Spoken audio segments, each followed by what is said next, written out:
M. Venkaiah Naidu has called for measures to prevent agro-brain drain and attract educated youth to take up farming as a profession. He opined that the future of Indian agriculture lies in the hands of technology-driven farming practices powered by well-informed and modern-minded farmers.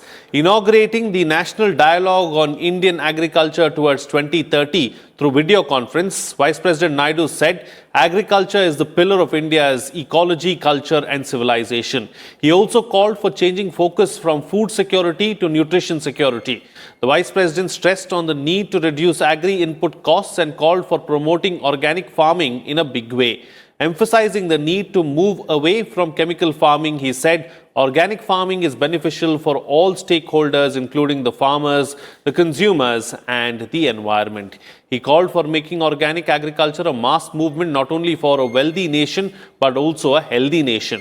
In this edition of The Big Picture, we will analyze how to prevent agro-brain drain. Joining me on the program today are S.K. Malhotra, Agriculture Commissioner, Department of Agriculture, Cooperation and Farmers Welfare, Ministry of Agriculture and Farmers Welfare, and Yatish Rajawat, Senior Journalist. Thank you to my panelists for joining me on this edition of The Big Picture. S.K. Malhotra, let me start the program with you first. As far as the issue of agro-brain drain is concerned, how serious is it? How do we address it? Oh, well, as you are aware that here migration of the skilled manpower is a common, I should say, this is happening all over the world. But here we need to see that why this is happening. This is happening because they are attracted towards the developed countries through better incentives, scholarships, sometimes better services are also available there and better facilities are also there. But on the another side, I will say that it is also a boon for us because we have a large population and we have a long list of best institutions which are available in the country, and human resource is also available in our country, which is really par excellence, I should say.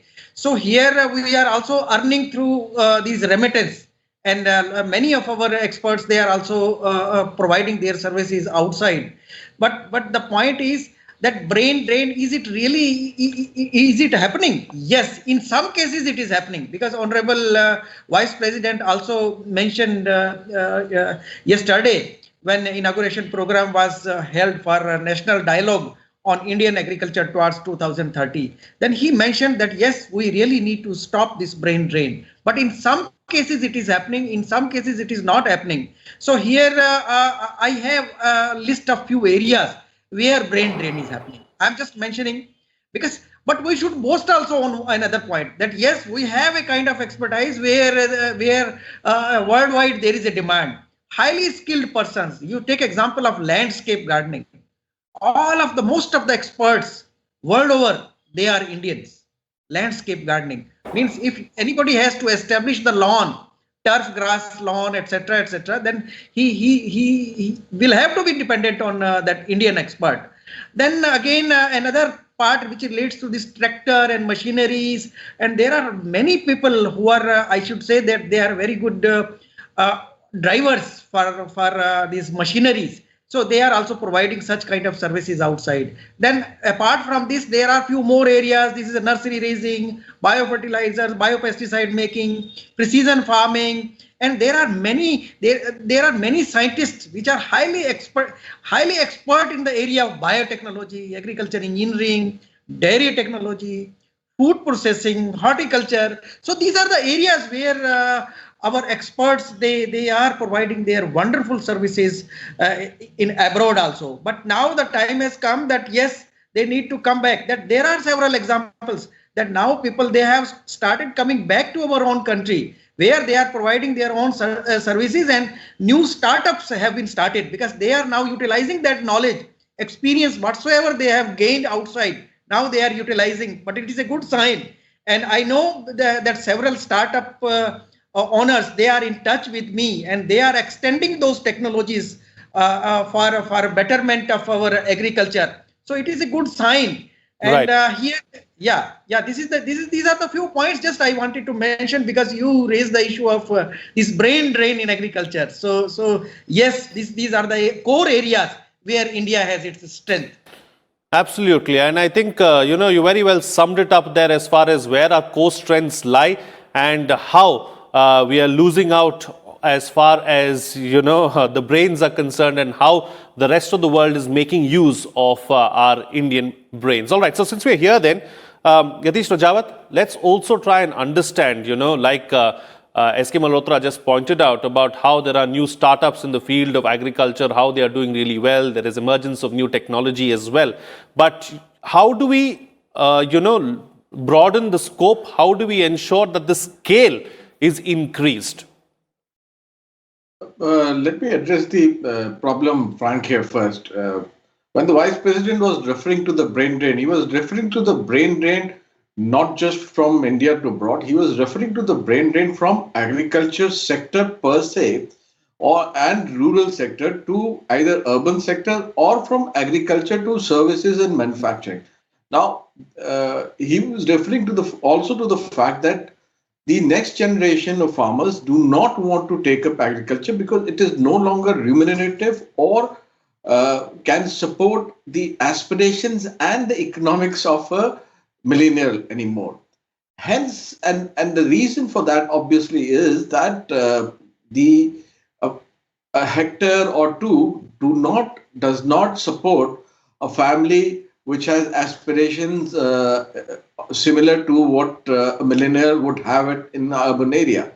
So there are three kinds of migrations happening. One is the migration which is happening between the poorer states and the richer state, which is say like from Bihar, West Bengal, Eastern UP to say the northern state like Delhi, parts of Haryana and Punjab. And there is another, the second migration is this migration which is happening within the state, which is between the rural agriculture dominated households to urban area. And the third is the migration, which is the migration out of agriculture per se to because the family can no longer sustain itself from agriculture to either a services job, which is in an urban area, or to a manufacturing job that is in a peri-urban or a small city area. These are the three different migrations which are happening, which is leading to drain of not just brains out of agriculture, but also labor out of agriculture. And that is what the Vice President is referring to. And he connected two dots here. One is the fact that agriculture is not sustainable enough and it does not create economic value for the family anymore. And second aspect is that the ecological disaster which is happening because of certain practices in agriculture, which is larger usage of fertilizer, pesticides and water, which is leading to desertification in certain areas, creating dark zones in places in Punjab, Haryana and even in Western UP now. And that is again creating its own distinct that the next generation of those farmers or their families would not be able to do agriculture anymore because it is not possible to do agriculture on that land which has turned into a desert. So these are the three dots that the Vice President was referring to. He's not talking about just the fact of India to abroad and others. The most important part which we have to understand and which we have to now incorporate in policy making is the aspect that we used to think that the agriculture is enough for a rural family and it is enough for a farmer. We have still not incorporated a small fact that a farmer's next generation or his children has the same aspiration as an urban youth. Because of the penetration of mobile phone, the aspiration of a rural youth and an urban youth is almost similar.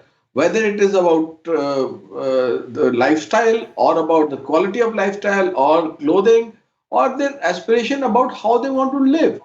Right. Hence, therefore, policies have to come together to address those aspirations. And that is how sustainable agriculture can be created. There will be migration. There will be people will move out of agriculture. It will support lesser number of people. But whoever it is supporting, it has to support at higher income levels. That is the point that we need to understand. Absolutely. All right. So, P. Madivel, Principal Scientist, Plant Breeding, Indian Council of Agricultural Research, joins us on the phone line right now.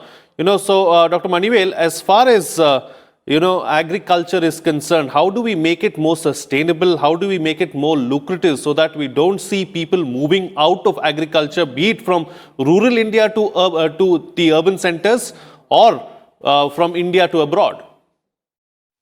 First of all, thank you very much for calling. And we have to be first to understand what is agriculture, what is agribusiness. The agriculture and agribusiness are totally different things. Agribusiness is making profit out of it and do the things. Whereas agriculture, the word itself says culture. Culture means we have a culture of living. So we have a culture of living together naturally in the natural environment. There I get all my animals, fish, poultry and all things together. We will be living as a family. As a one depend on other. One substitute other, one coordinate with other. That was the life, and the very peaceful life was we were having in the beginning. Now this system is agriculture is seen in the perspective of agri-business, that is profitable business. If you see the whole history of our Indian agriculture in 100 years back, whatever we have so far attained is the self-sufficiency in the agriculture produce as well as products and all.